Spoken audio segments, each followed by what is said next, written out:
with item 3A, Resolution 2020-10, fiscal year ending 2020-2021, Keystone Heights Airport budget.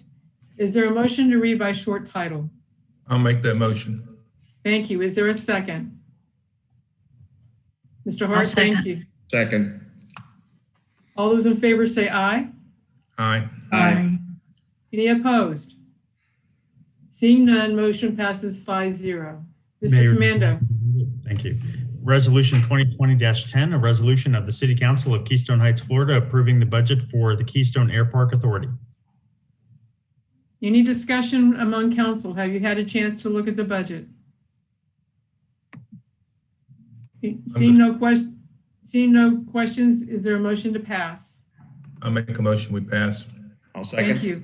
Thank you. All those in favor say aye. Aye. Aye. Any opposed? Seeing none, resolution passes 5-0. Madam Mayor, if I may pause you right there, let me make sure before we move on to the next agenda item that we are good to go.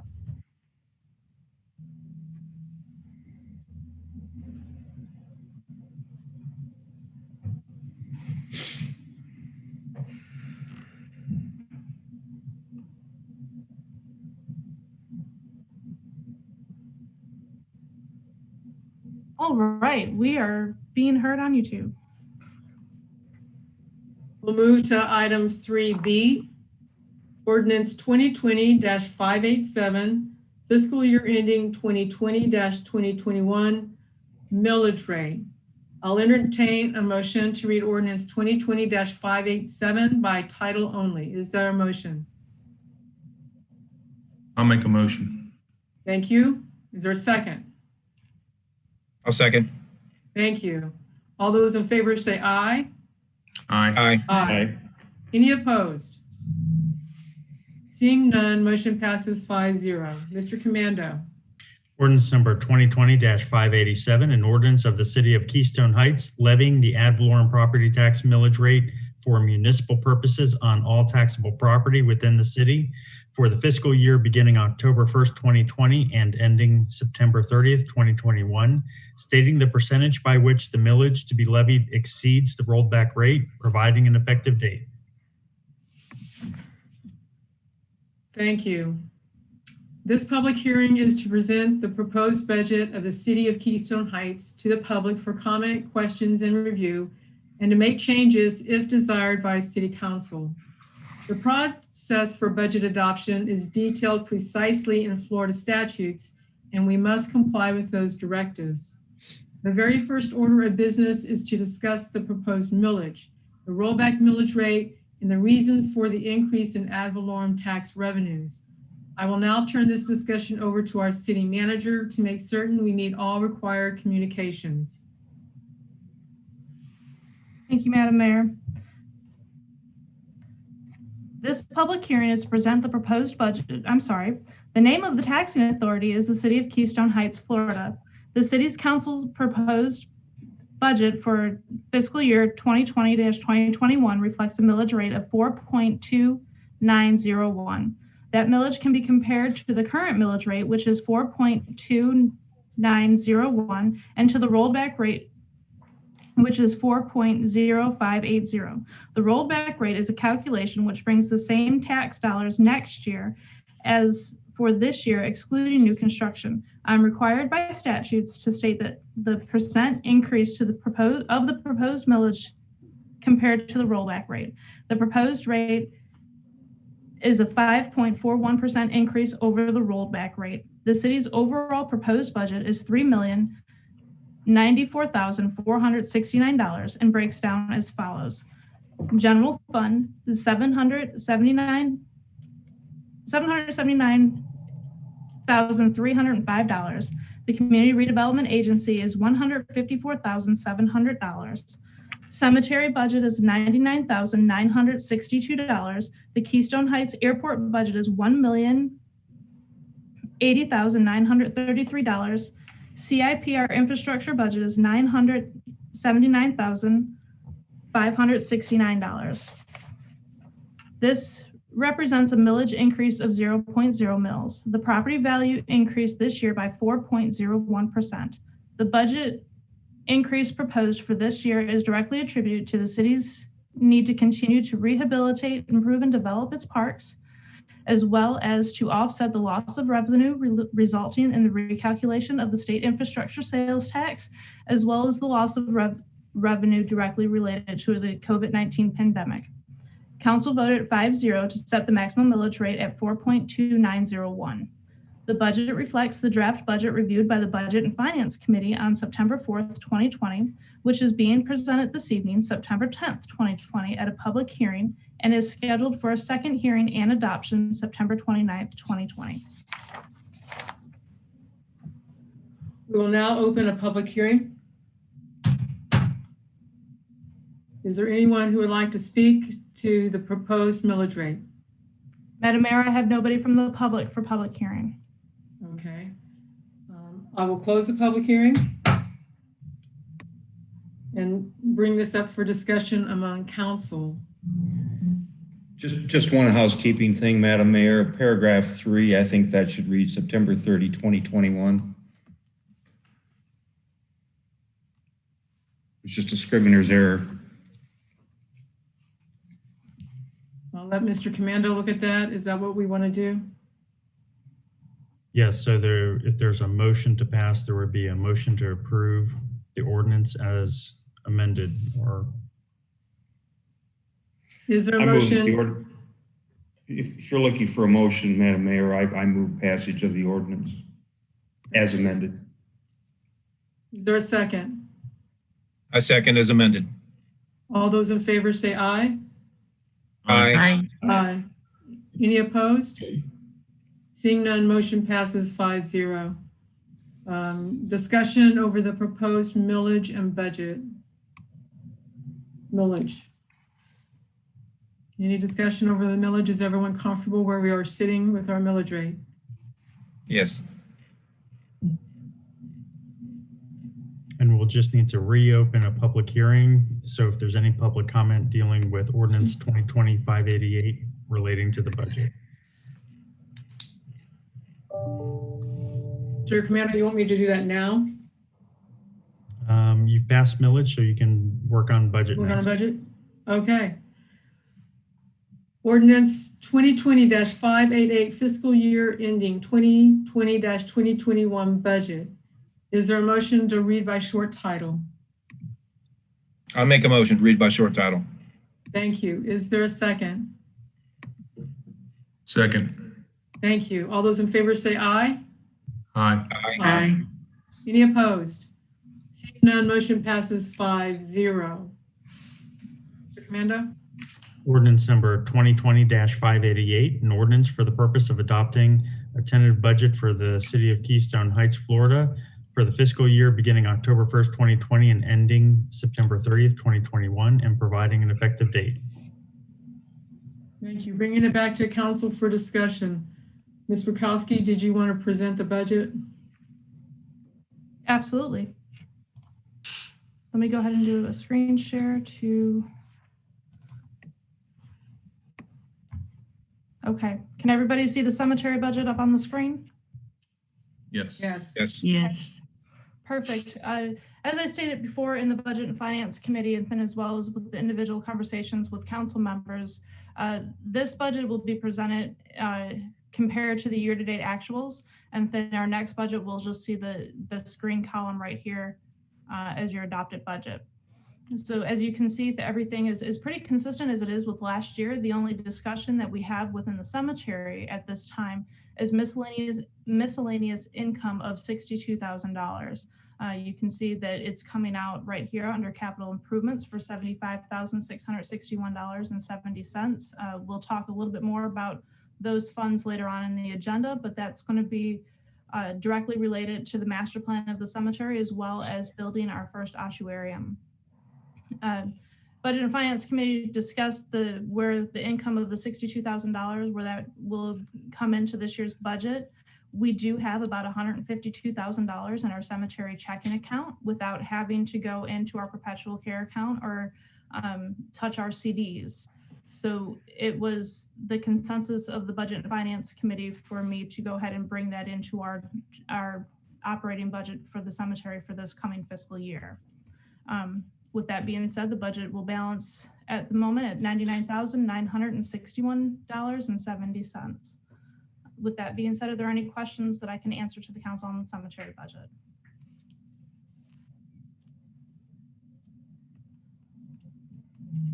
Oh. All right, moving on then with no questions. Let's go into our lakes.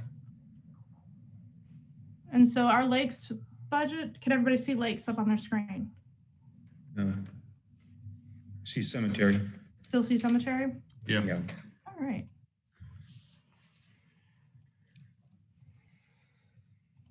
I've got a lot of stuff open.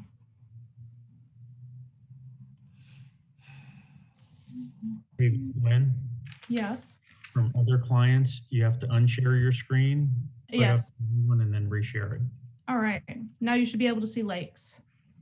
Yes. Okay, our lakes budget, we're bringing in $2,350. 350 of that is coming from our interest. 2,000 is coming in from our general fund. It was the consensus of the Budget and Finance Committee to keep our lakes balance at about $41,000, really just bringing in from our general fund what we're spending in lake maintenance this year. With that being said, are there any questions regarding our lakes budget? No. All right, our next budget, we will go into the CRA.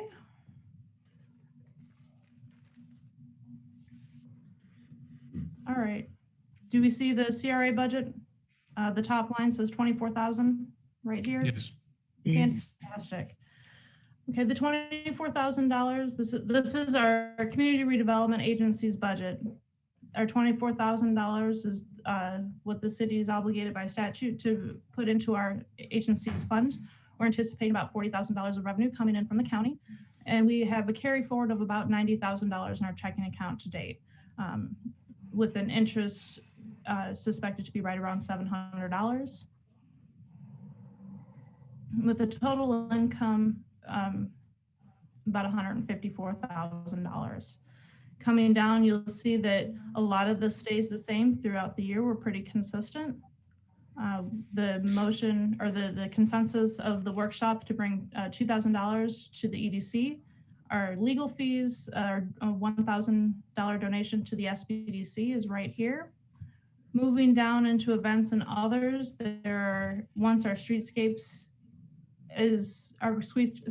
project is completed, and we do implement the Wi-Fi throughout the downtown area down to the street light at 21 and 100. We'd like to put on an event to bring people to our downtown. We have $7,500 allocated to the 4th of July fireworks. We've got $1,500 allocated to the 4th of July Kiwanis parade. And we have $1,500 allocated to the 5K run.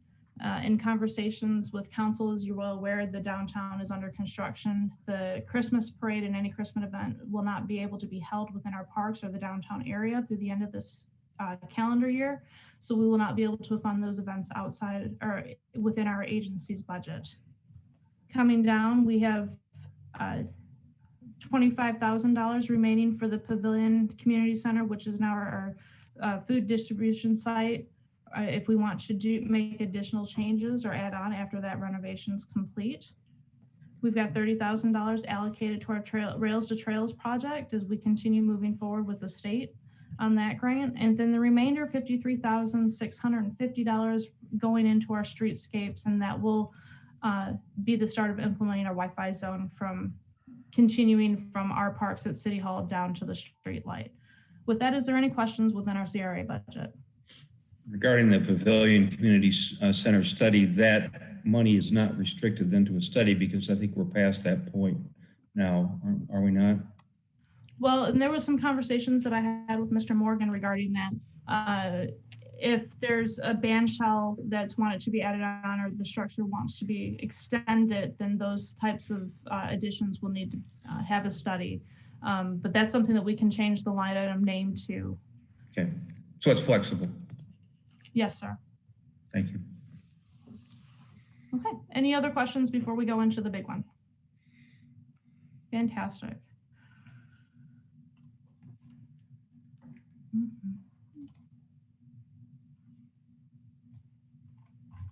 Let me scroll back to the top. You should be seeing general fund and CIP. Yes? Yes. Okay, perfect. Yes. Our current millage rate is the same, or our proposed millage rate is the same as our current millage rate. There has been an increase in property values, which brings our ad valorem tax revenue to $275,974.84. Guesstimating. Everything else pretty much stays the same, is consistent with our revenues of last year, with exception to our gas tax. And then we'll see coming later down here our half-cent sales tax. With that being said, everything else is really consistent with last year. Is there any questions on our revenue side of this budget? Moving on to the expense side, you can see that this, again, is still very consistent with what we spent, what we budgeted last year, or this current fiscal year, if you will.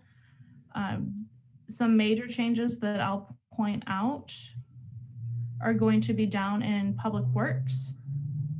We have, you can see right here, our $24,000 coming out of our general fund going into our community redevelopment agencies fund. We have $2,000 coming out of our lakes. We do have $1,500 allocated for the 2025 centennial celebration. And then we do have $30,000 in materials and supplies. This had to be adjusted a little bit, but and our operating expenses for our public works, we are in need of a couple lawnmowers, as well as our annual maintenance of our equipment. So that's why you'll see a spike in that line item, as well as science and pavement markings. FDOT is going to put up the existing signs once they're done with the streetscapes. We would like to put up new signs and decorative signs to match our streetscape project, as well as start replacing signs within our neighborhood. So that's where that line item will be allocated to. Moving down, you can see that parks, materials, and supplies, that line item has jumped as well. We've talked about the fence and the band shell that's down at the beach. That is where that line item, or that line item is where those funds would come from. With the balanced budget of our general fund operating expenses of $779,304.34. Before we move into CIP, is there any questions regarding our general fund? Okay. Hearing none, I'll move into our CIP. We are done with our CDBG grants. We'll be closing that out shortly. Our state income infrastructure, we're looking at $211,000. This is something that was pointed out within the Budget and Finance Committee. The county, along with the municipalities, got together, I think, 2 years ago. This is the second year it will be implemented, and looked at how those funds were going to be allocated. Keystone Heights did take a drop in how those funds were going to be allocated or distributed between the municipalities and the county. And so an agreement that Mr. Cornegay previously set up is being implemented, that they're going to stair step that loss down over the next 5 years. So that's something to consider as we move forward with our streetscape project, as well as any other infrastructure project that we have coming up over the next several fiscal years. Coming down, the CARES Act, we have $750,000 coming in, and just as fast as it comes in, it goes back out. And then down at the bottom here, highlighted in green, that's $15,000 that I'm asking to be allocated to a pickleball court. And I was hoping to present that this budget meeting, but that'll come to the council the first part of October, and we'll talk about building our pickleball court. Are there any questions on CIP? Can we move back up to the general fund expenses, line 54137, please? That's titled Safety and Security. Yes. All right. Because the Kiwanis Christmas Parade will not qualify for funds as normally paid. I'd like to have an allocation included in that line of $1,500 for the Kiwanis Christmas Parade if the parade occurs. Now, I know we're taking that up a little bit later, but I would suggest that we beef that up by $1,500 to cover that in case the parade does occur. We will have to, and if that's the will of the council, that's fine, but understand we will have to move monies around. That $9,000 is solely covering our security cameras, the equipment that we utilize annually for our safety and security. So that's actually a budgetary quote of operating expense. But if we want to extend that up to $1,150, we can absolutely do that. Yeah, the $1,500 is for safety and security. I would think it would be a good match for that line. Okay. Again, like I said, that $9,000 is our operating expense. So it would have to be the will of the council for me to move money from somewhere else to that line item. Well, I so move that we add $1,500, and if it comes out of the train wreck fund or from some other line, so be it. But I think that's important to the community.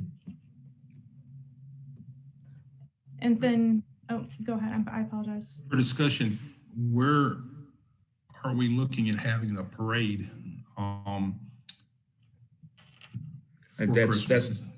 That's coming up, but it would be on city streets in the neighborhood of the high school, similar to the homecoming parade route. Now, this obviously, if the parade doesn't happen, this $1,500 won't be spent. But I just want to make sure we have that covered in the event we do have the parade. Mr. Hart, would you consider a lesser amount because the $1,500 went to provide traffic and safety and security through the Clay County Sheriff's Office because of the state road? Would you consider an amount less than that? I don't know that you would need $1,500 for security on city streets. Not to exceed $1,500. I don't know what the new sheriff is going to require and what would be prudent given the parade route, but I wouldn't think it would exceed $1,500. Madam Mayor, may I ask a question of Mr. Commando? Sure. With the budget amendment taking place, then is that all right that we move forward, or does this have to be re-amped Nope, and presented to council again? No. I mean, it'll be presented to council for the final hearing for final adoption. With those adjustments? Yes, ma'am. Okay. So I would move that change. Is there a second?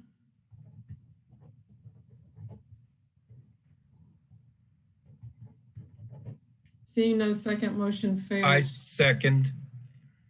I was muted. I'm sorry. I second. We have a first and a second.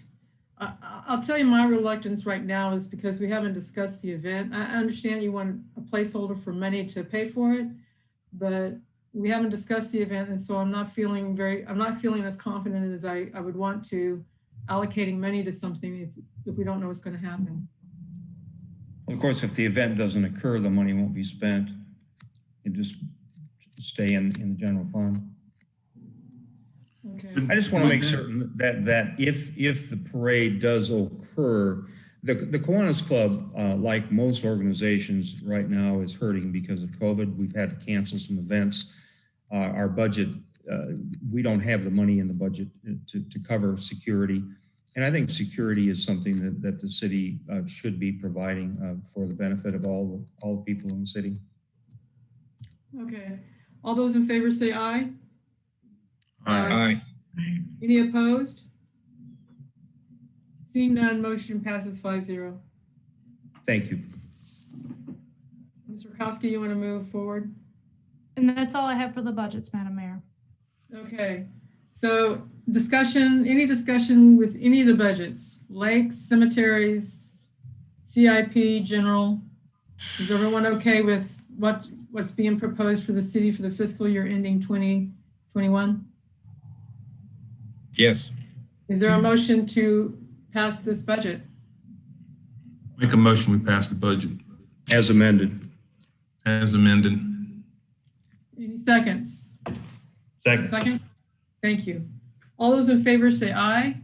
Aye. Aye. Any opposed? Seeing none, motion passes 5-0. Our last ordinance for the evening is Ordinance 2020-586, fiscal year ending 2019-2020 budget amendments. Is there a motion to pass by short title? So moved. Is there a second? Come over here and then. I'll second. Thank you. All those in favor say aye. Aye. Aye. Any opposed? Seeing none, motion passes 5-0. Mr. Commando.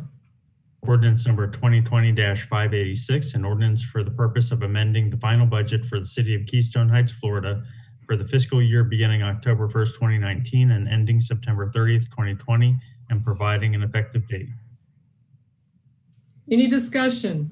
Ms. Mikowski, would you like to present the proposed amendments? Oh, I'm sorry. This is.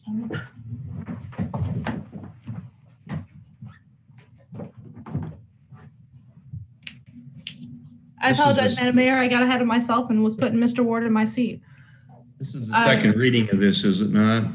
This is the same budget that was presented at the last council meeting that we went through in detail. If there's any additional questions, I'll be more than happy to answer them to the council. Are there any additional questions about how we've changed this year's budget? No. Seeing none, is there a motion to pass the amended budget? So moved. Thank you. Is there a second? I'll second. Thank you. All those in favor say aye. Aye. Aye. Any opposed? Seeing none, motion passes 5-0. Ms. Rakowski, now we can look at Mr. Ward's handsome face. You can put him in your chair. We're on resolution 2020-11, Clay County LMS. Is there a motion to read by short title only? The motion, we read by short title. Thank you. Is there a second? I'll second. Thank you. All those in favor say aye. Aye. Aye. Any opposed? Seeing none, motion passes 5-0. Mr. Ward, you are available to make your claim here. And Mayor, do you want me to read it first? Oh, sorry, yes. I got ahead of myself. No problem. Resolution 2020-11, a resolution of the City Council of Keystone Heights, Florida, accepting the Clay County Local Mitigation Strategy document. Thank you. Mr. Ward, welcome. Good evening, ladies and gentlemen. Thank you for your time, and I greatly appreciate it. In front of you, this is really just a formality. It needs to be adopted by vote and resolution. This is what I'm going to call the Clay County Local Mitigation Strategy. You guys are very much a part of this. This has got to be updated every 5 years. What this is this is a plan that's required by FEMA to put all our mitigation projects into, and the committee is voted on. Emergency management oversees this plan, and we do meet quarterly, and we evaluate either after storms, wildfires, water drainage, those type things that are in this plan, and projects for each of our communities are placed in this. The majority of your federal grants that you go to when you start looking at mitigation the project's got to be listed in this mitigation strategy. So I know you guys had ample time over the weekend to read the 250-page document. So Yes. I'll answer any questions if you guys have it, but this is really just a formality that we bring to you every 5 years. Excellent. Thank you for your presentation. Are there any questions for Mr. Ward? Just a comment, there are a lot of meat and potatoes in there that have demographic information that tell us a lot about the county, and I would think something like this should be on file at City Hall if somebody walks in the door and starts asking questions about the area. Are you talking about this document, sir? Yes, Yes, the attachment. Yes, so this document is one of the few public-facing documents or plans that we've had. Everything else is protected, but this is one of the plans, and you guys are able to have that, and you do have it here on file, correct? And Ms. Lynn is shaking her head that they do have it on file here. It's excellent. I did read some of it. Cool. Thank you all, ladies and gentlemen, very much. John. Thank you. We're on item 4, proclamations. I move passage of Oh, sorry. resolution 2020-11 Clay County LMS. Second. Excellent. Is there a second? Second. Thanks. All those in favor say aye. Aye. Aye. Any opposed? Seeing none, motion passes 5-0. Well, I'm delighted to welcome in Melanie Sanders. This evening, we have an opportunity to celebrate someone who's contributed greatly to our community. And so I welcome you, Ms. Sanders. Did we work out her sound? You hear me? Yes. Yay. Welcome. Yay. Thank you for sitting through the budget stuff. That was brave. I have a proclamation for you this afternoon. I'd like to read it for you. Whereas Melanie Sanders is the proud product of Clay County Schools, having graduated from Keystone Heights High School and then earning a Bachelor and Master's of Arts in Special Education from the University of Florida. And whereas Melanie Sanders is presently enrolled at the University of North Florida, earning her doctoral degree in educational leadership. And whereas Mrs. Sanders served Clay County Schools for 9 years as an assistant principal at both Lake Asbury Elementary and Keystone Heights Elementary. And whereas Melanie Sanders was the principal of Keystone Heights Elementary School for the past 5 years. And whereas Keystone Heights Elementary consistently scored at the top among other Clay County schools on the annual staff climate and culture survey under her leadership. And whereas this was experienced by teachers, parents, and students as the morale and collaborative spirit was strengthened across campus during Melanie's tenure. And whereas while Keystone Heights Elementary School experienced a wide range of academic successes over the past several years, there are some standout achievements. Math FSA scores were consistently at the top of the county. Math teams, 4th, 5th, and 6th grade won consecutive county competitions. Keystone Heights Elementary has been an A school for consecutive years, as well as designated a school of excellence the past 2 years. And Keystone Heights Elementary was named an ECTAC award school in 2019 for exceeding expectations in student achievement.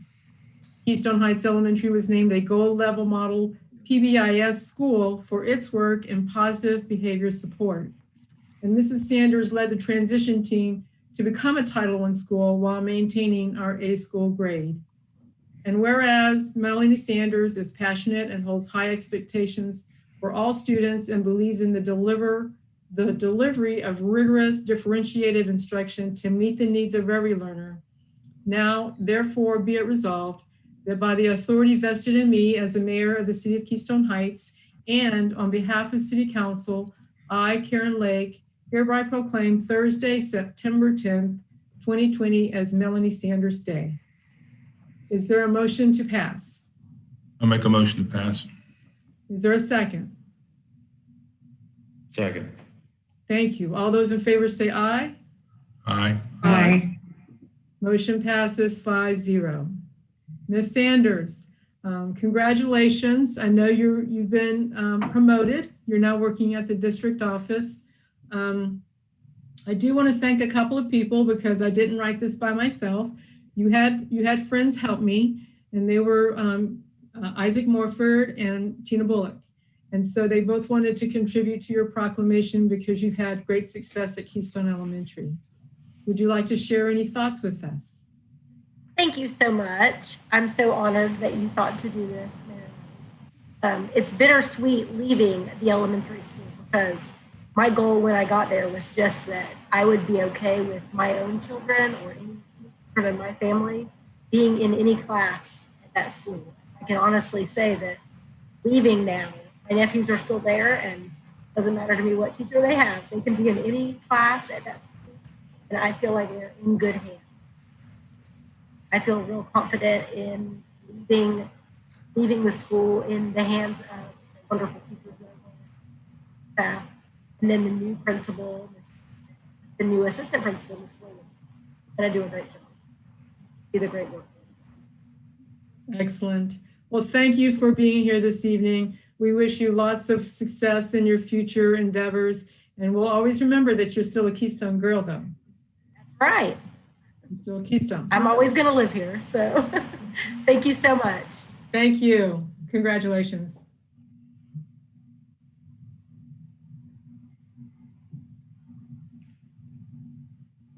Okay. Now we are on to events. The Kiwanis Christmas Parade. We have an event application. I think everybody probably saw it in the packet. Ms. Mikowski, would you like to join in and share with us about the Kiwanis Christmas Parade event application?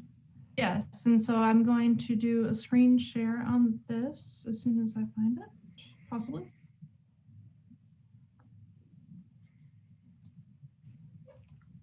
There it is. All right, you should be able to see the route that's actually in your packet. Can everybody see this? Yes. All right. Yes. Yes. Fantastic. So I have not had an opportunity to sit down with the Kiwanis Club yet, as this application came in Tuesday. But I just wanted to share with council some of the thoughts that I have, and then actually, if it's all right with you, Madam Mayor, I'd like for Mr. Ward, the Director of Emergency Management, to kind of step in and have it address any other concerns that we may have. If I were sitting down with Kiwanis, my concern would be, one, Grove is part county, part city street, and so that's not all city's jurisdiction to do a road closure on. My other concern is going to be parking of pedestrians, those who are going to be watching the parade. Where are they going to park? I would ask that we have a parking plan, and so that we can make sure that those are parked appropriately, not on private property. And then also spectators. We're in here within the residential area that invites the opportunity for trespassing. So I want to make sure that that's taken care of through their plan as well. So with those are the concerns that I would have with the event coordinator. Again, I have not had an opportunity to sit down with the Kiwanis to have this conversation, but I do have Mr. Ward here to help answer any questions that you might have from a city's perspective, if he would be so kind to do so. I'll gladly answer any questions you may have. So, Well, can we do this first? I'd really like to get Kiwanis' perspective, and Mr. Hart, are you presenting for Kiwanis tonight? I wasn't planning on doing so because I might have a conflict of interest. However, just the facts, based on discussions that the Kiwanis Club has had, it would be a shame if the Christmas parade or Christmas event would be canceled this year. We realize this is a very unusual year with COVID and with the street improvements. However, the Kiwanis Club is prepared to go forward with some sort of a Christmas program, whether it's a parade or a hybrid combination of parade and a Christmas lighting that has been suggested, or just a lighting thing. But we did want to at least have a placeholder where we had this in front of council in order to at least get preliminary approval to go forward with it. I was surprised when I was just told that Grove Street is not a city street. It's apparently in the county. I know that across the street is half and half. Yeah, so I don't know if I suppose we'd need Bradford's approval. So that would have to be amended. What I would suggest is just leave this fluid and let staff and the Kiwanis Club try to work something out based on the situation on the ground, say by mid-November, when we know what COVID's doing and what can be worked out. Right now, it's just kind of up in the air. But the Kiwanis Club wants to do something for Christmas, whether it's a parade or a Christmas lighting or a combination. Okay, would you be willing to share the message with Kiwanis that maybe they could come back to us in October with a clearer plan once we have some conversation with staff? Yeah, certainly. And Kiwanis knows that any approval that you would give tonight or that we would give tonight would be conditioned upon staff approval. I don't know if the Kiwanis Club needs to come back to full council, but certainly the club does need to work with staff. But I'll share it with the Kiwanis Club. Madam Mayor, if I may. Yes, ma'am. I apologize. That's one thing with dealing with something like this within the residential area. I would ask, because we're closing down roads and specific roads, and we'd have to be working with emergency management as far as detours and things like that, that a clear route would come back to council for approval and that it would not be to staff. Mm-hmm. Okay. Mr. Brown, go ahead.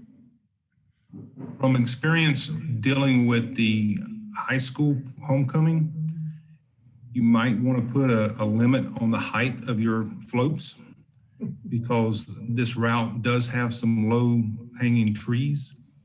That's just something I'm just throwing out there from experience. Regarding Grove Street, actually, that was my suggestion to add Grove because there are some fine homes that would probably do a lot of Christmas decorating anyway. But if Grove Street would require Bradford County, I'm sure that will be changed. That's Clay County. That's Clay County. Oh, I'm sorry, Clay County. And from Highland to State Road 21 is inside city limits. From Highland to Orchid, only the right-hand side of that block is in city limits. And then from Orchid on up, all of that is county. And so you have county on the left-hand side of Grove Street as well. Yeah, well, clearly the route would have to be amended. And I have no problem personally if it requires council approval. We have enough time to do that. Yeah, we have time to do it and think it out. Madam Mayor? Yes, sir. What about Peach Street there, Mr. Hart? Peach Street has no speed bumps. And there's a lot of sidewalk along there by the church and for people to sit and watch. And there's especially no speed bumps because you can't do it on Garden. You can't do it on Grove because of the speed bumps. So it looks like this event is kind of fluid. Mr. Ward, what would you say about safety and security in a residential neighborhood? So I think coming from and dealing with the sheriff's office and dealing with a lot of these events, the biggest thing you're going to need to look at is, detour the traffic, depending on what roads you get, detour the traffic, and then definitely notification and discussion of the residents to let them know that, the majority of them are going to be blocked in, whatever the hour and a half, whatever it may be. As far as coming from emergency services, we get through all that and we would make it happen as we always do and stuff like that. But I think just setting up the detours accordingly, you will need some law enforcement. I don't think I agree with whoever stated it earlier. I don't believe you'll need the 16, 18 officers that we normally have for a State Road 21 closure, but you will need some officers and some PSAs to help redirect those accordingly. As far as driveway access and so on, that can be an issue, but back when the Kiwanis Club was doing the 5K run, we had volunteers who would stand at the end of the streets and help regulate comings and goings. I don't think that's going to be a big deal. The parade runs, what, 20 minutes, 30 minutes, something like that. So, but we can work that out, I'm certain. So what is the pleasure of the council? Do we want to give staff direction? Do we want to approve this particular event application? We want to bring it back. I would suggest that we ask staff to continue to work with the Kiwanis Club and give conditional approval, at least to the concept of having a city street Christmas parade. I'll agree with. Okay, Mr. People, do you agree with that concept? Yes, ma'am. Yes. How about Ms. Kelly? Yes. Okay, so I'm in agreement as well. If we could allow staff to work with representatives Kiwanis and nail down the event, that would be great. Bring it back in October or so. Ms. Mikowski, is that enough direction for you? Yes, ma'am. Ms. Etheridge will be contacting Kiwanis. Excellent. All right. Having tackled events, we move to the consent agenda, which includes minutes 2020 of August 3rd, financials of July, and payables of July. Is there a motion to approve? I make a motion, we approve the consent agenda. Thank you, Mr. Brown. Is there a second? I'll second. Thank you, Mr. Peoples. I have a first and a second. All those in favor say aye. Aye. Aye. Any opposed? Seeing none, motion passes 5-0. All right, now we get to the fun part. This is the fun part. Ms. Mikowski, you ready to have some fun? I am. All right, well, let's do a CARES update. All right, so we have gone through the bid process for our food distribution rehabilitation and reconstruction, and all of those documents are in front of you tonight. We've entered into an agreement with Shared Construction. Now the total amount for this between the lowest and most responsive bids and then our contract with Sheer Construction is just shy of about $540,000. So that is great news, as it's coming in under the $550,000 that we were allocated by Clay County. We will be starting construction fairly soon. We'll be getting those plans over to permitting, and then just for visibility of the council, and then we'll put this up on our social media sites once we have a date certain. Our parks will be closed. So with that being said, are there any questions that I can answer regarding the food distribution site? This has Mr. to be, Hart? I'm sorry, this has to be completed by November 30th, and I don't have the document in front of me, but I think it says that the completion date is to be November 15, but there's only a $250 per day penalty in case the date is not met. I just want to bring that to everyone's attention. I'm comfortable with that because Sheer Construction has an excellent reputation and has done other work for the city, but I wanted to make certain that we were aware of that, because if we don't have the project completed by November 30, I think you indicated that we might forfeit the full amount. Is that correct?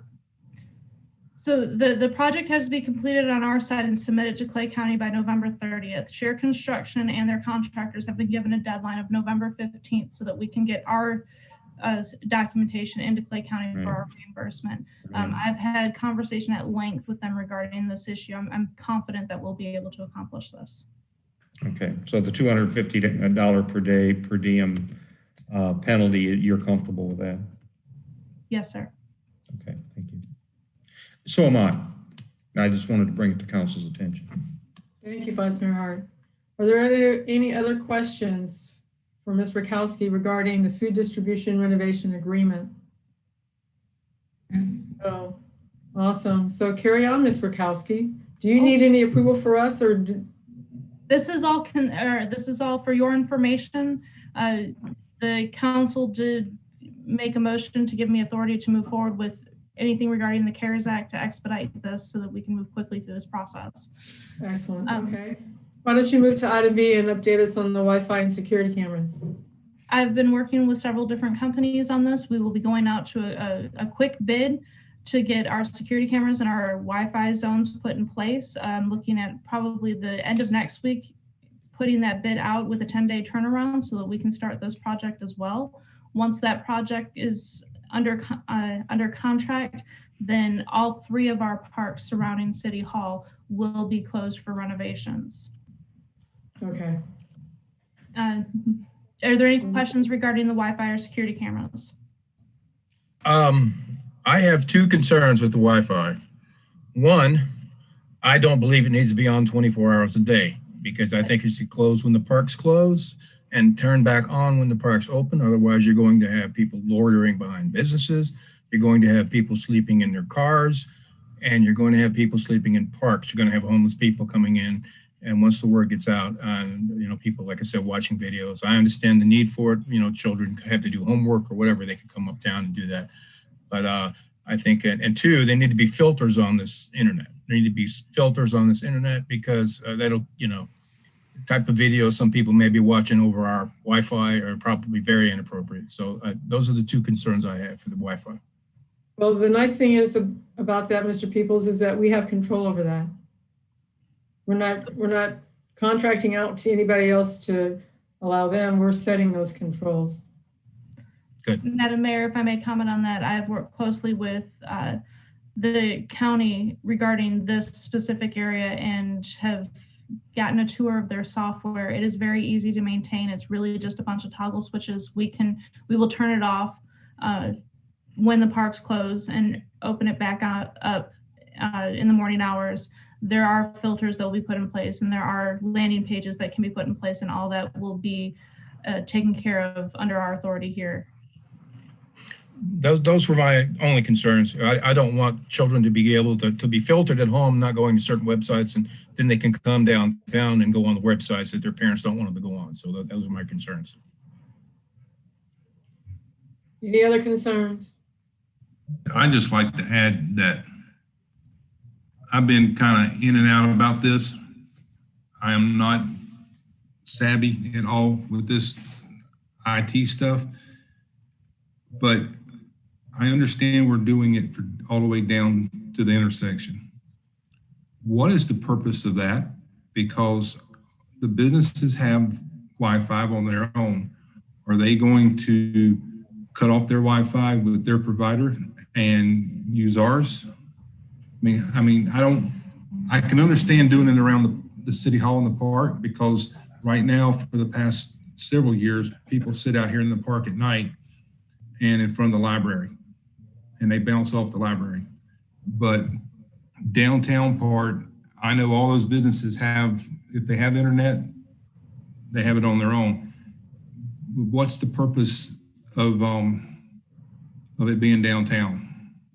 Madam Mayor, if I may, for clarification purposes, just inform council that through the CARES Act, the Wi-Fi, the internet, will be provided within our parks to provide the opportunity for distance learning and to provide the opportunity for working remotely.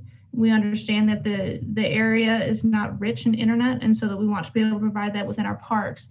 Now, under your agency, you've had discussion about moving that, extending that out within the community redevelopment area, but the CARES Act specifically just takes care of our parks so that we can give those the opportunity to work remotely or participate in distance learning.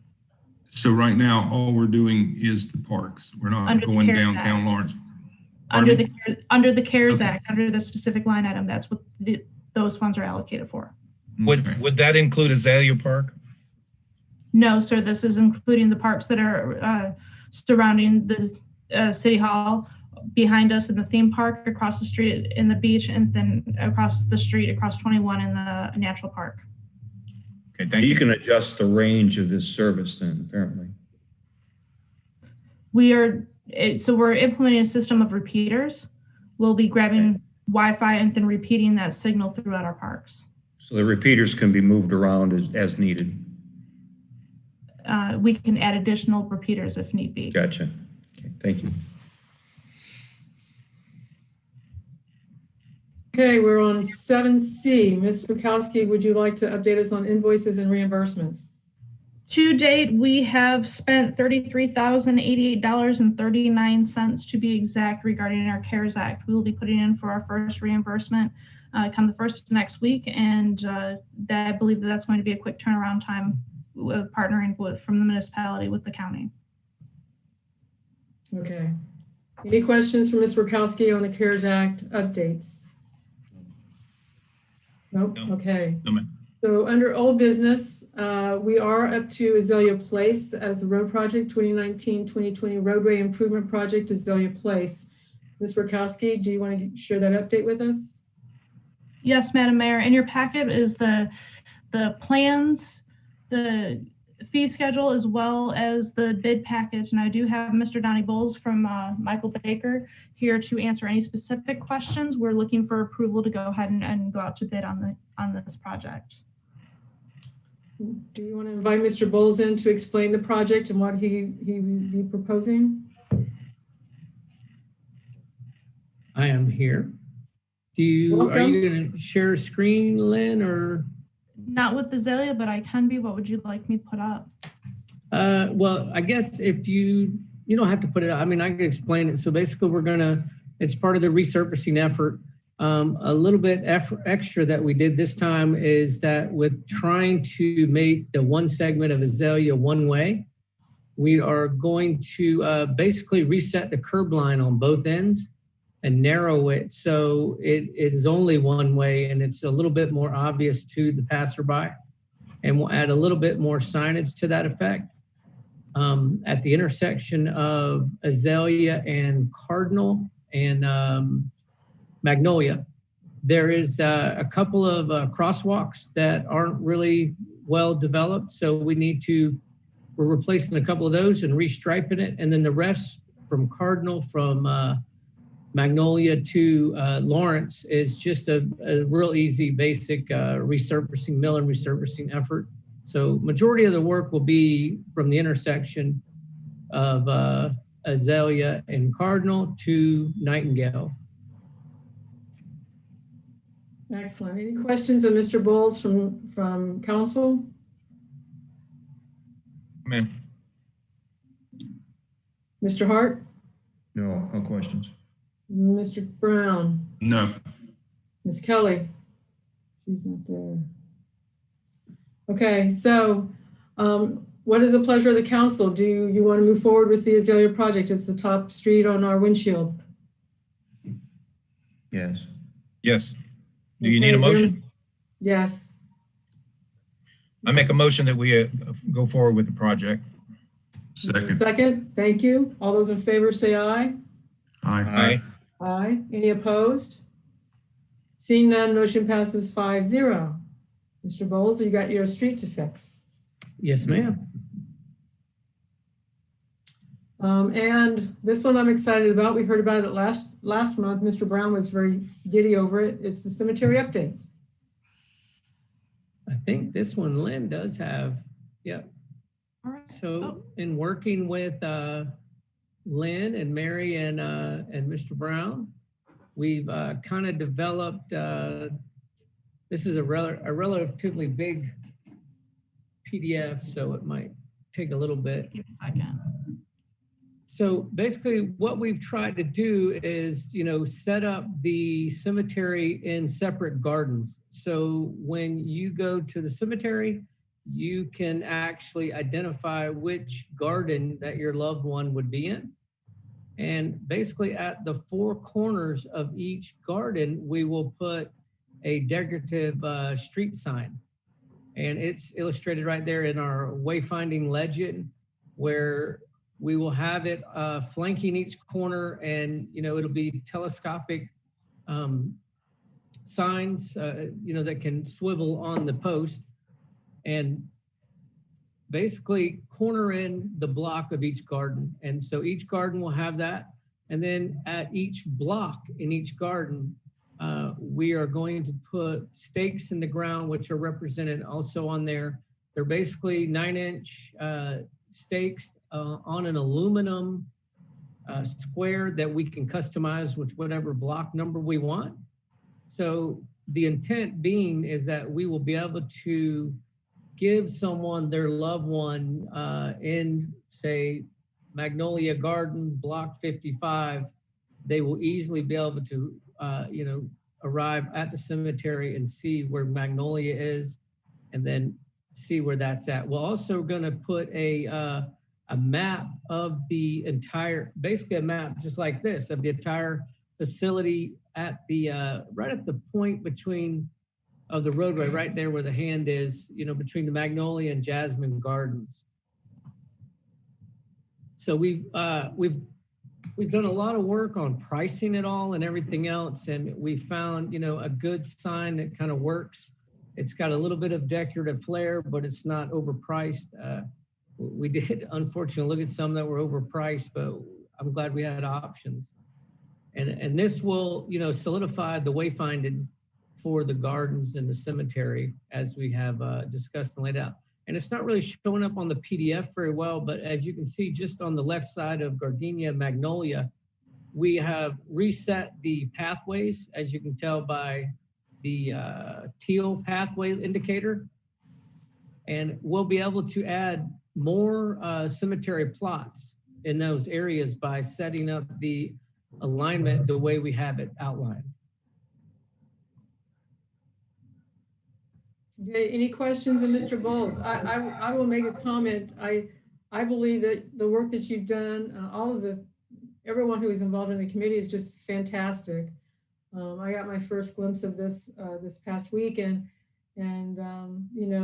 beautiful cemeteries reflect well on a city. And so ask if anybody has a question to Mr. Bowles. Questions or comments? Mr. Peoples, you're first. Yes, ma'am. Donnie, are we going to have any kind of lighting around the columbarium, 24-hour lightings? Because those tall columbariums would present a good target for vandalism.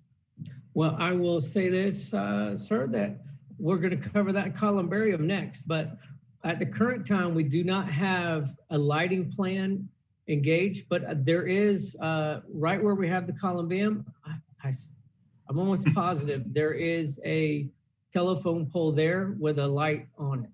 So it will shed some light. We can look into lighting, but usually depending on where the electrical service is, getting lighting to it and everything else would probably drive the budget up.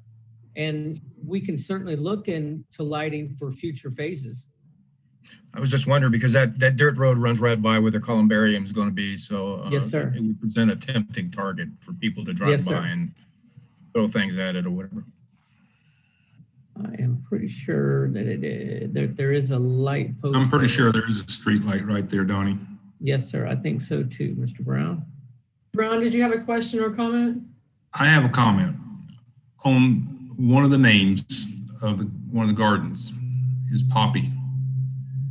And this might not amount to nothing, but isn't Poppy a drug?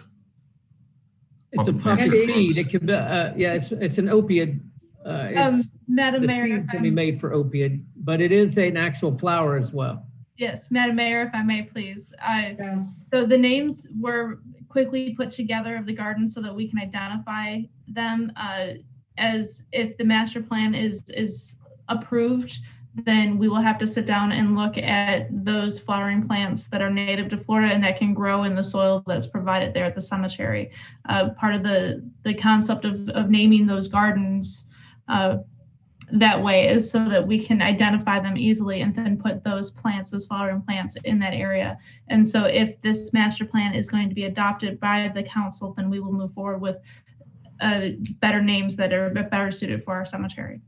I think just as a point of information, a poppy is a patriotic flower now based on a poem about the Elysian fields in World War I. So there's sort of a double meaning there. I would think it'd be appropriate. Too, they're a beautiful flower. They are.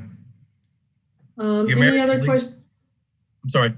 The American Legion Women's Auxiliary gives out poppies to people. Right. Based on that poem. Yes, sir. Yeah. Well, I'm fully understandable of that. It's just, my thing was, I've always heard that poppy plants, Yeah. use it for drugs. And I just don't feel like we need to identify that. But I mean, if y'all are all in favor of it, that's fine. I have no problem with changing it. I don't have a problem as long as you don't call it hemp or something like that. So I think Okay, any other what we questions? could do is if it goes forward, we can get all the garden names approved. I think we can kind of have a little brainstorm again and then rename. It's very minor. I just wanted to address it. All right. What's the pleasure of the council? Would you like to, was there more of the plan, Donnie? Had you not finished all of the plan? There is another, so the columbarium plan with the ossuarium. We have done extensive research on that, and each unit is fairly expensive, as we know, but it is we've managed to make it affordable. So we're pretty happy with that. We've given Lynn a breakdown of all that, and I think it's probably in your packet as well. So we had basically two estimates for the cemetery, one for the wayfinding signage that we just discussed, and then one for, the first initial columbarium unit to be put on site. Is that the entire proposal is $75,000? That would be the columbarium would fit underneath that one with the ossuarium. So that proposal comes with the, of course, the ossuarium, which is, I think it's 208 possible urns in the ossuarium. And then it includes the concrete pad, 2 benches, and some landscaping and irrigation. Okay. So our master plan, if you guys recall, our master plan had 12 ossuariums and segmented into basically 3 different, I guess in the long term, thinking about it now, we could actually name each one of those little ossuarium gardens that we've had set up too, that we're kind of rolling forward with. So that would kind of be another cool little thing to add in there if we wanted. Madam Mayor, I apologize. Yes. Go ahead. So in working with Michael Baker through the cemetery project, the quote of the cost estimate of $75,000 was something that we thought, as we started going through the budget process, that we would be able to reach fairly easily. Now, this cost breakdown is based on their research. However, given the scope of the work and the price that it's going to come out with the ossuarium, we will need to put that out to bid or look at different means of quotes. And so that's not a set price at this time. That's something that will be approved by council at a later date. Okay, so you're considering this phase one? Yes. Okay. So seeing as we understand that it's a phase one, Mr. Brown, since you worked on the project yourself, what is your highest recommendation for this project? I'll say the same thing I said in our budget meeting, is I feel like that this council is on board with doing, to go ahead and finish it to its completion. And I think we need to, the money's there, we need to complete it. Who's to say we got election coming up next year, and one after that, and who said we're all going to be here? And I think if we're all on board, we've had this cemetery for probably close to 20 years now, and this will give it a big notice. Yeah, to give it a nice facelift, it'll get some more notoriety for it, for sure. And if we continue to go up on the price on lots over the years to come, this will help us justify doing that. Yeah, we can get our return on the investment for definitely. sure. So what is the pleasure of the council? Mr. Brown, do you want to make that motion? I'll make a motion. We go forth and do the project in full. Is there a second? Second it. Okay, I have a first and a second. And before I call for the vote, I really want to, reiterate, I appreciate the work that the staff did. And Mr. Brown, I'm glad you've been a part of the city for a long time and have seen the positive growth in the cemetery and how much it's used, how many people have loved ones there. And I do believe it reflects well on the city to have a beautiful cemetery, especially one that you can see from State Road 100. Yep. So with that being said, all those in favor say aye. Aye. Aye. Any opposed? Motion passes 5-0. Actually, Ms. Mikowski, should I say 4-0? I did not hear Ms. Kelly and she's not in the room. Madam Mayor, Councilwoman Kelly has left the building. Okay, so motion passes 4-0. Okay. We're down to committee reports, and Budget and Finance is exhausted. We don't want to talk Budget and Finance anymore, right? Growth Management, Vice Mayor Hart. No report. And now we're to the patient, Mr. Kirkland, who sat through our budgetary process. Thank you. Would you like to report for the Keystone Airport? I think I fell asleep. We wake him back up.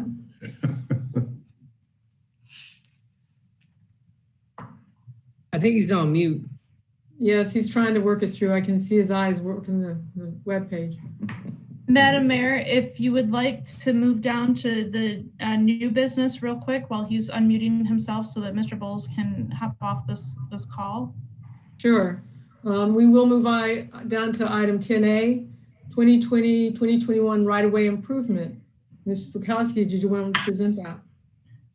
Yes, Madam Mayor. So this is really just for discussion purposes only. We are moving quickly into the next fiscal year, and as we will be redoing or repaving Azalea Place, we also want to get a head start on our next project. And so if you recall, the items that were in the roads that were in the red were Hebron Street over there by Berea, and then also right around the Dunkin' Donuts was put off until they completed their project.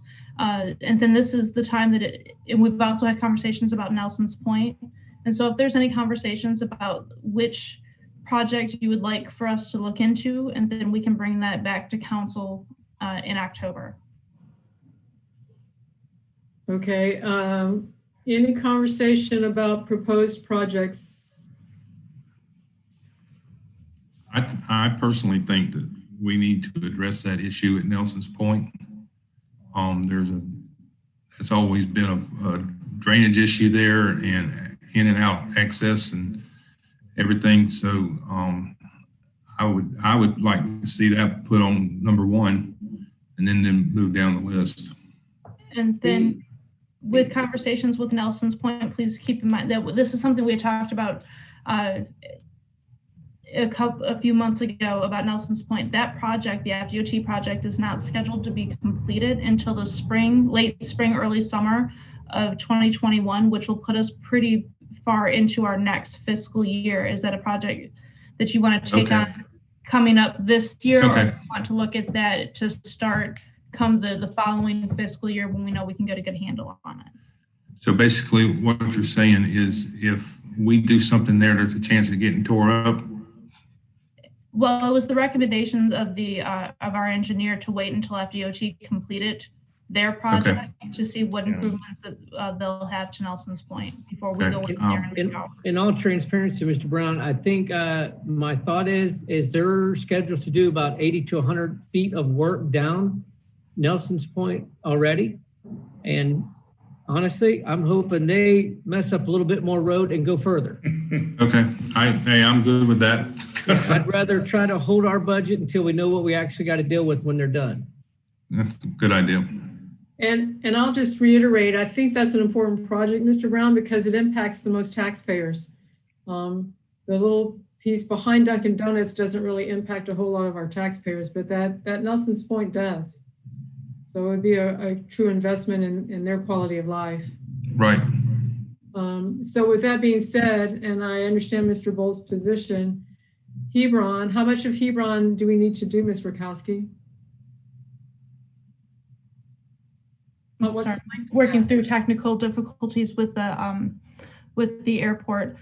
And it's about 550 feet. I was going to say a couple hundred yards, and it's really not in that bad a shape right now, near where I live. It's not tearing up, but yeah, you're exactly right. It's just old pavement. It's not tearing up, but it's definitely showing significant signs of aging. Yeah, it needs work, but it's not that pressing, I don't think. Absolutely correct, sir. So Mr. Bowles, are you comfortable saying that Hebron is the next street we need to tackle? It is the next priority on the list. So we have, as far as the age of pavement, it's probably one of the oldest age pavements in the city limits. And it just doesn't get a lot of heavy usage, which is why it hasn't, tore up. But it's probably good to go ahead and get that one out of the way, because just a few years ago, we did Northwest Berea and just a small segment down Huron as well. So it would be nice to go ahead and finish that one down. And then, that would, I don't want to say it's not a very thought of part of town, but it is on the other side of 100 and kind of in the corner that it can be overlooked. So it's probably good to go ahead and address it now, and it won't be overly expensive. So it'll be good. Okay. And it does impact quality of life for neighbors there too. I was going to ask a question. Are we considering sidewalks? Because that area of town has no sidewalks. Me and Lynn talked about that. If we wanted to implement sidewalks, this actual segment of road would be actually perfect to do it. And we could actually extend it down Berea to the Palatka State Trail and tie it in. Because as we would move westwardly down Berea, where we cross into the county line, there is a sidewalk on that side. So our side does not have a sidewalk. So in this case, it would make some sense to put us a sidewalk along there. Based on personal experience, I'm sorry, Donnie, based on personal experience, I know that people do walk in that area, but they walk on the street and the traffic is so light that I don't think there's really a hazard and there's good visibility. So I would be personally against a sidewalk in that area. I just don't think it's money well spent. Okay, there's validity to that too, in the fact that the other sidewalk in the county version is on a curb section. So it's easier to put a sidewalk on the back of a curb than it is. Our section of the road is what we would call an open system, where the runoff goes right to the grass. It's not collected in a gutter. Yeah. So you're correct in the fact that to put a sidewalk would be a little bit trickier as well as costly too. Well, it's just not needed. That's my view. Yeah, sidewalk is, we can.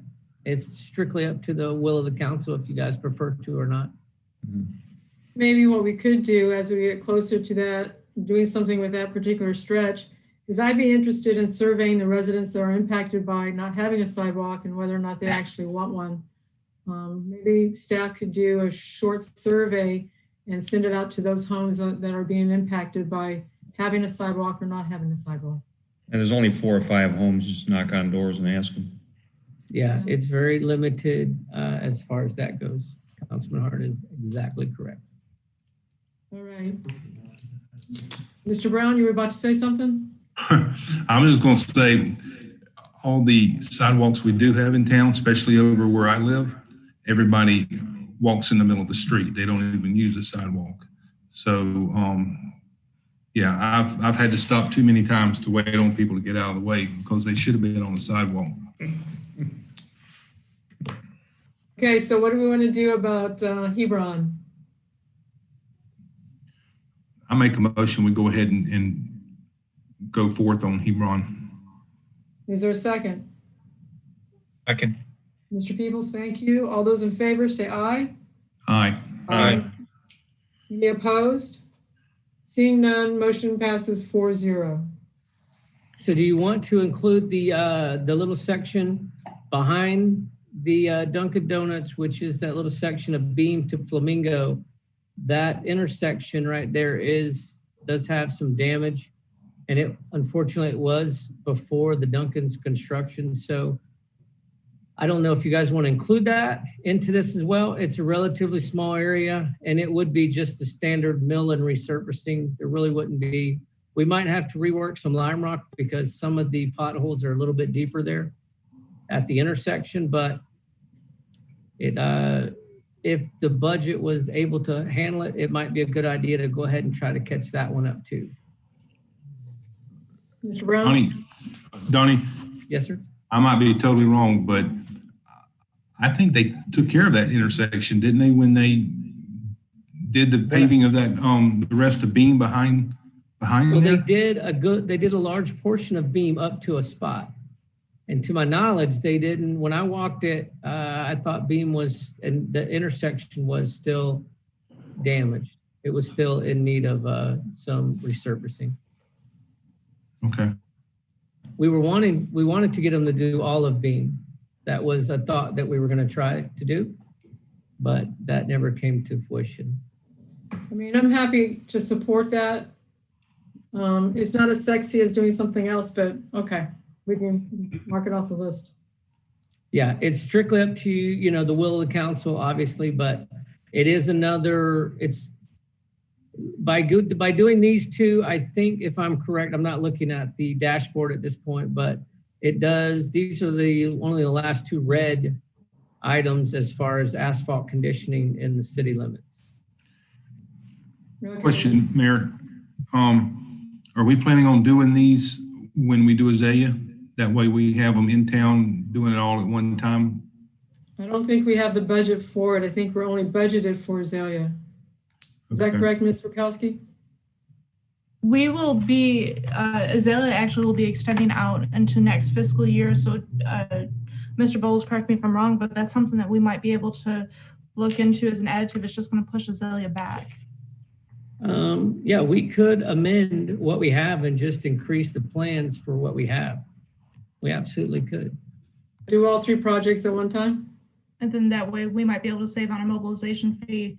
It'll all be coming out of the same fiscal year anyway. We're going to have to roll over some of the funds that we didn't spend this year in CIP into next budget year. Yeah, we'll definitely save some mobilization. One of the bigger costs is getting the milling machine out there. And while we have it out there, it does make logical sense to get them to mill these locations. And just, We've done that several times. it really is just extra milling and asphalt is really the bulk of what it is. Okay, do you need us to go back and amend what we've just done, Ms. Mikowski? No, we'll take a look at that once we get the costs in. We have the funds because we did not spend them this year as we intended. So we'll be playing catch up, and that's something that we discussed in budget and finance. Okay, sounds good. Everybody okay with that? Is there consensus that we're going the right direction? Excellent. Yes. Okay. Thank you so much, Mr. Bowles. We appreciate your time and your attention this evening. Yes, ma'am. My pleasure. And thank you, council. You guys have a great evening. Thank you. You too. Thank you. So we're going back up to committee reports to the Keystone Airport Authority, and no pressure, Mr. Kirkland, but football starts tonight at 8 o'clock. 8 o'clock football starts. Hold on one moment. Oh, can you hear me? He is there. There you are. Okay. Thank you. And good evening, Madam Mayor and Council. Mrs. Hitt and I are going to tag team our report to you this evening. Our first meeting with the NASA Artifacts Relocation Committee, we call that the NARC Committee, met on July the 16th. This volunteer committee is assisting staff and the board with inventorying the artifacts, a lot of the remaining NASA artifacts, as well as trying to relocate these to some museums. We do have a movie company out of Montreal, Moonfall Productions, that will be renting the shuttle simulator and other related NASA items for an upcoming movie. Those items are scheduled to be picked up tomorrow. Been a lot of details back and forth with our attorney working on the rental language as well as insurance. And so all of that has just been resolved this evening. So we anticipate that crew being here tomorrow to pick up those items. We had several locations at the airport that were struck by lightning on July the 26th. It damaged about $8,000 worth of cameras, fuel pumps, gates, phones, and internet devices. We have worked to get all of that fixed, and staff is working with the Florida League of Cities on a claim for those damages. Our August board meeting was delayed to August 11th due to technical issues. And we want to give a special thanks to the city for the new laptops, as well as to the time that Lynn has dedicated in adapting the airport to the new virtual world. Even though we're still having a few glitches, she has been a great resource in helping us work through all those technical difficulties. Our annual FDOT airport inspection was on August the 3rd. We passed with flying colors, and special thanks to our staff for maintaining our facility at the high standard that it is.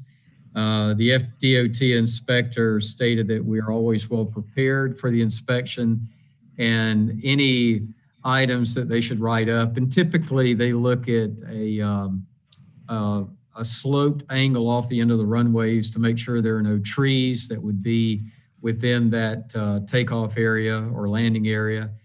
And if they are, then we make sure those are taken down and to comply with whatever recommendation that they may give us at their report. So with that, I'm going to turn it over to Ms. Hitt and let her finish our report to you. Good evening, Council. So we did, as you all know, and thank you, we have our two new board members.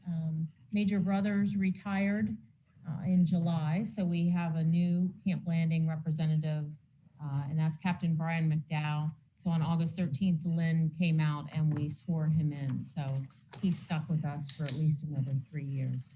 So we may have— Miss Maria, you're still on mute.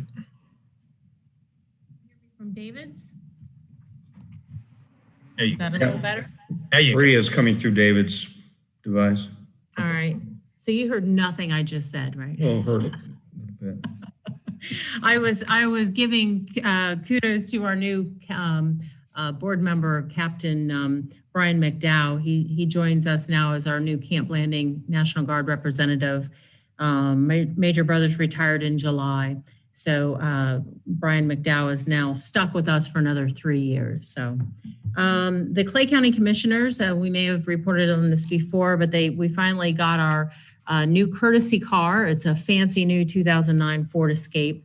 So we're pretty excited. If you see some courtesy cars at other airports, lucky if they've got all 4 wheels on. So we're thankful that the commissioners were able to donate that to us. And then in turn, we were able to donate our old courtesy car, and I believe it was the old city. Lynn, I think you drove around in that old S10. We donated both of those to Rodever's Boys Ranch, which is always such an excellent program to donate for those boys to work on, and then hopefully sell those to make some money.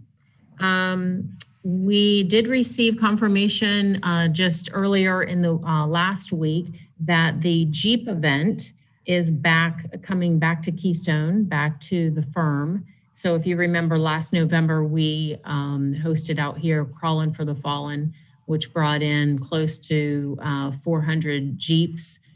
People from out of state also drove in for it. And so they're back on schedule. I will be getting some flyers out. I think the firm will be distributing some flyers throughout the city as well. We'll get those to the business association as well. So those businesses are ready for the flood of people who will be coming in. And that's scheduled for November 13th, 14th, and 15th. And they may be having an event up at the Florida Cracker Kitchen on that Friday night as well. Last year, they were highly impressed with how much both Stark, Bradford County, and also the city were involved, and excited to have them in here. So we'll continue our efforts and connections with Clay County and Bradford County Sheriff's Department to make sure that we have safe roads out on 100 and in the city too, to know that all those people will be coming in. And then, of course, annually, we're working with our city attorney to make sure that we've got all of our staff and our board members out here attending the ethics training, so we can check that box as well. Lynn's been helping us with that on the virtual access for that training. But I think that's all we've got to report out here. As the propeller turns, there'll be another month ahead of us. Thank you, Ms. Maria. One thing, I read in Variety that the Moonfall movie is going to star Halle Berry. So it's going to be out summer of 2021. So she may be using our inside of our stuff that we loan them. So Wonderful. Wow, exciting stuff. Yeah. Regarding the movie, just a question, and you may not want to answer this now, but where does title rest? Who actually owns the NASA artifacts? Has that been resolved completely, or is that still an issue? Do you want to? I'm just curious. Yes, Vice Mayor Hart, all of those artifacts are the property of the Keystone Heights Airport. Gotcha. That's all I need to know. Okay, sir. Thank you. Excellent. That concludes committee reports. We're down to council comments. I'll start with Mr. Brown. He's on my right. Mr. Brown, do you have any comments? You're muted. You're probably better off that way. I just like to maybe make a comment about the rails to trails and the golf carts. If I'm not mistaken, the city doesn't have anything to do with the laws of that. That is a state thing. I don't know if that's something we need to look at. I mean, so we go ahead. Wouldn't that be under motor vehicles and statute, Rich? I just don't know, but it sounds like it should be. It is, and there is a part of the statute that does talk about golf carts. So we can't regulate that, I don't think, can we? Some cities do. It's just usually the problem is enforcement if you don't have your own police force. Right. There are a few of them cruising around Keystone right now, pretty much under the radar, but I don't know what our position would be on that, and I don't know if we can take a position on that. So, Mr. Brown, what I've offered Frida is I've known about Mr. Calvin for a period of time, and I believe there is a permit that can be obtained through the county, and I'm going to work with her to try and see if we can secure that. Well, I know I used to meet him on the trail at 6:30 in the morning. Mm-hmm. So he gets out pretty early. Mm-hmm. He does. And he's very lonesome staying at home without the transportation. That's all I have. Okay, thank you. Mr. Hart, do you have anything this evening? Just kudos to our city manager for making the transition from the tablet to the computer very seamless and answering some dumb questions that I had. I think this is a very much of an upgrade. I like it. Yes, she did a great job. That's all I have. Mr. Peoples? No, ma'am, I don't have anything. Thank you. Okay, I do want to acknowledge a couple of groups that I worked with this past month. I was on the nominating committee for the Florida League of Cities League of Mayors and was able to help select the current president. She's from Palatka, so we went from Mr. Mayor Cernsey out of Hawthorne to a mayor out of Palatka. Been meeting with Mission of the Dirt Road regarding an after-school program. And we did a triple distribution, cleaning supplies, food, and backpacks in August. It was amazing. Keystone Elementary parking lot was busy. I think we gave out 275 families food, which was tremendous, and the same in cleaning supplies. We built with Kiwanis, we built one Gaga pit in Keystone Elementary. They already had one, and we built two Gaga pits in at McRae. So that was tremendous. Although I didn't realize that shoveling was quite so difficult. There's a skill to it. We did another food distribution through Feeding Northeast Florida at Lamb. And in those 2 hours, we fed 280 families. And we created a new group, Friends of KHHS. We're working this year to raise money for the music department, which I know is probably near and dear to Mr. Hart's heart, so to speak. And so if you know of anybody who wants to contribute, obviously this group would be the group to accept your donations. And then there was a combination of Rotary and Kiwanis. Tina Baker, Tina Bullock, and myself fed the faculty and staff at Keystone Heights High School as they came back to school this semester, and by giving them a potato bar, which was good. They seemed to appreciate that. And so I had a busy month. And I'll turn now to the city manager, Ms. Mikowski. What do you have for us? So I'm glad that everybody is able to enjoy their new laptops. We have gone through that transition here inside City Hall. Of all staff now has going to laptops so that they're capable of working remotely. We are taking on the transition to converting our council room so that when we are able to meet back in person, we'll be able to do that through the cyber world as well. And that'll help with social distancing. Those who will not be able to come to our meetings in person, they'll still be able to view and participate online as they are now. We're moving through the CARES Act with our food distribution. We talked about that earlier. We will be putting the parks under construction at the end of this month. The streetscape is moving along nicely. You can see that they're now working on both sides of the street. And with that being said, as we work through the budget, we're very busy here. Yes, yes. Anything else? Mr. Commando, would you have anything to report this evening? I am not standing in the way of you and 8 o'clock football, so no. Oh, excellent. I'm so appreciative. Football's back. Okay, is there anything else for the good of the order? Anything else for the good of the order? Seeing none, motion is adjourned at 8:01.